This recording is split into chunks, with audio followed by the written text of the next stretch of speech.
आज मैं आपको एक कहानी सुनाने जा रही हूँ। तो चलिए शुरू करते हैं। सालों पहले पीतल नगर में किशन नाम का एक किसान रहता था। वह गांव के एक जमींदार के खेत पर काम करके किसी तरह अपना घर चला रहा था।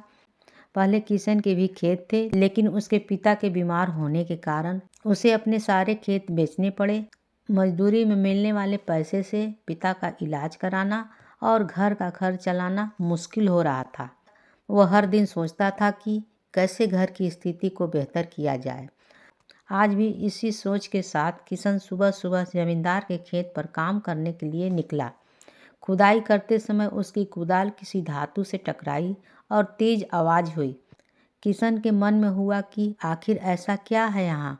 उसने तुरंत उस हिस्से को खोदा तो वहाँ से एक बड़ा सा पतीला निकला। पतीला देखकर किशन दुखी हो गया। किशन के मन में हुआ कि ये जेवरात होते तो मेरे घर की हालत थोड़ी सुधर जाती। फिर किशन ने सोचा कि चलो अब खाना ही खा लेता हूँ।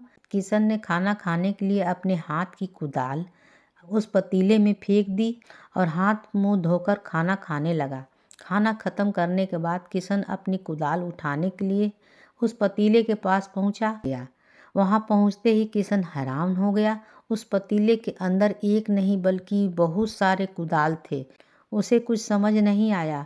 तभी उसने अपने पास रखी एक टोकरी को भी उस पतीले में फेंक दिया। वो एक टोकरी भी पतीले के अंदर जाते ही बहुत सारी टोकरी हो गई। यह सब देखकर किशन खुश हो गया और उस जादुई पतीले को अपने साथ घर लेकर चला आया।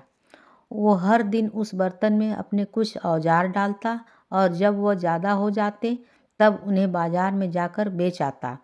ऐसा करते करते किशन के घर की हालत सुधरने लगी। उसने इस तरह से बहुत पैसा कमाया और अपने पिता का इलाज भी करवा लिया। एक दिन किशन ने कुछ गहने खरीदे और उन्हें भी पतीले में डाल दिया। वो गहने भी बहुत सारे बन गए। इस तरह धीरे धीरे किशन और भी अमीर होने लगा। उसने जमींदार के यहाँ मजदूरी करना भी छोड़ दिया। किशन को अमीर होते देख जमींदार मोहन को किशन पर शक हुआ। वह किशन के घर पहुंचा। वहां जाकर उसने जादुई पतीले के बारे में पता चला। उसने किशन से पूछा, तुमने ये पतीला कब और किसके घर से चुराया? डरी हुई आवाज़ में किशन बोला, साहब ये पतीला मुझे खेत में खुदाई के समय मिला था। मैंने किसी के घर चोरी नहीं की है। खेत में खुदाई की बात सुनते ही जमींदार ने कहा, यह पतीला जब मेरे खेत से मिला यह तो मेरा हुआ।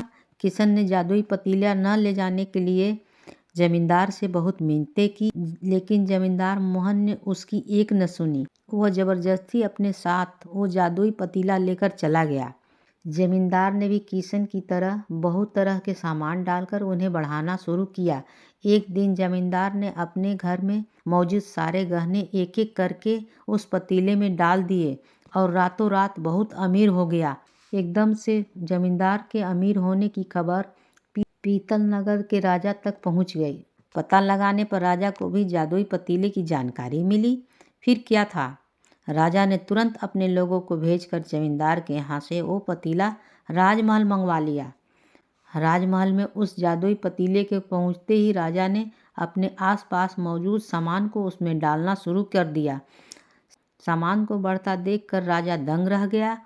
होते होते आखिर में राजा खुद उस पतीले के अंदर चला गया। देखते ही देखते उस पतीले में बहुत सारे राजा निकल आए। पतीले से निकला हर राजा बोलता, मैं पीतल नगर का असली राजा हूँ। तुम्हें तो इस जादुई पतीले ने बनाया है। ऐसा होते होते सारे राजा आपस में लड़ने लगे और लड़कर मर गए। लड़ाई के दौरान वो जादुई पतीला भी टूट गया। जादुई पतीला के टूटने के कारण राजमहल में हुई इस भयानक लड़ाई के बारे में नगर में सबको पता चल गया। इस बात की जानकारी मिलते ही मजदूर किशन और जमींदार मोहन ने सोचा, अच्छा हुआ कि हमने उस जादुई पतीले का इस्तेमाल सही से किया। उस राजा ने अपनी मूर्खता के कारण अपनी जान ही खो दी। जादुई पतीले की कहानी से दो सीख मिलती है। पहली कि मूर्खता का अंत बुरा होता है। दूसरी यह कि हर सामान का इस्तेमाल संभलकर करना चाहिए, नहीं तो अति हानिकारक हो सकती है। कहानी होती है समाप्त।